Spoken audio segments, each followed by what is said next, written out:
Bago tayo pumunta sa 8,000 piso. Ba't ka nawala sa Magic Boys? Sa Magic Boys, kinapos po kasi namin ng time.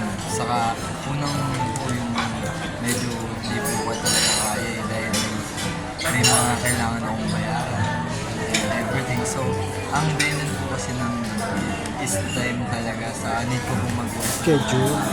Grabe ba talaga ang hectic ng schedule mo sa ano? Hindi po. Pagka kasi nagpa-practice ako, ang sa akin, mas gusto ko yung tutok ako sa isang. Nung time na yun, so, ang nangyari, pressure kasi that time. Na-pressure ka?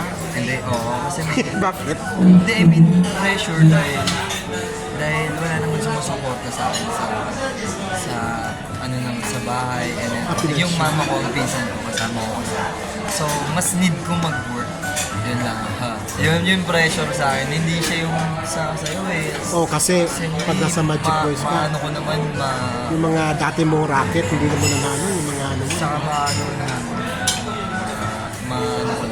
matututunan naman yung mga skills. Ayun nga, yung na-realize ko rin sa Magic Boys. Then, ayun lang. As a group kasi, as a solidarity talaga, tinitignan ko yung kung gaano ka-solid yung so, kung ako magkakamali or anything na magkakamali, iniintindi ko.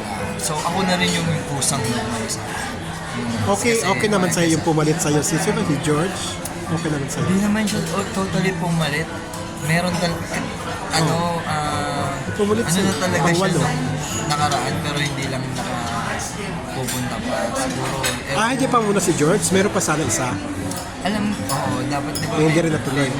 may mga kinokol din talaga kasi parang gusto din Pero si pero George siya magaling yung din. siya Magaling, yung no? pumalit sa akin. So, ayun nga. Ayun. Hindi naman ako totally umalis sa kontrata wala.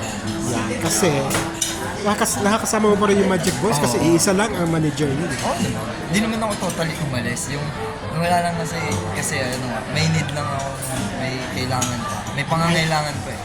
Alam ko yun kasi Success. siyempre kailangan mga practice, pamasahe, di ba? Lagi kayo nagpa-practice. Kasi ako po, na kung nasubaybayan naman din po talaga yung Magic Boys tour dito dahil wala po akong talent before na magsayaw. Diba?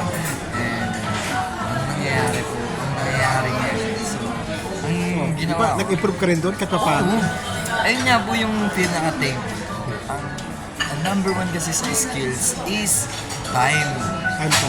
Time. Time sa dapat. Hindi kung wala ka kasi, okay, kaya natin yung time management. Pero kung mag-apply ako sa ibang company, hindi ko naman po sasabihin, hindi ko naman Tsaka ano ka ba? ikukonsidera na Magic Boys po ako, ganito ganyan. Breadwinner ka ba?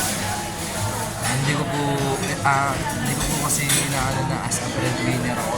Kasi ba, may ulo or ako lang po yung nakakatulong ngayon sa dahil wala pong work yung magulang ko.